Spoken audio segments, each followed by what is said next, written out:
Michael Valeo here. Today we're going to be talking conversion kits. Now you can eliminate those failure-prone parts in your dual mass flywheel while maintaining the comfort and driving performance of your vehicle.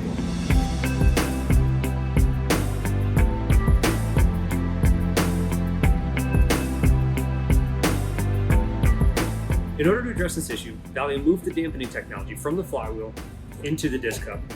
Now what this does, it reduces the amount of exposure that the dampening technology has to the engine vibrations, and essentially increases the reliability of the clutch kit. To ensure proper fitment in the vehicle, Valeo made sure that the stack height of the clutch kit stays the same as the OEM.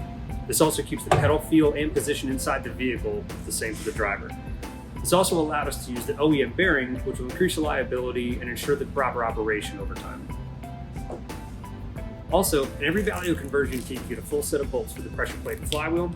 A couple things to note about these: they do come with a thread locker, and these are not torque-to-yield bolts. Typical of some other clutch kits, these can be reused in the future. The flywheel itself has a 500,000-mile warranty, and because of that, Valeo has made service kits consisting of the pressure plate and the disc for future clutch replacement down the line. As we know, dual mass flywheels can be extremely expensive. Valeo's conversion kit is an economical solution to this costly repair, and also a great option to maintain the performance of your vehicle. To find out more about Valeo products and some other unique aftermarket solutions, visit our website at valeoservice.us.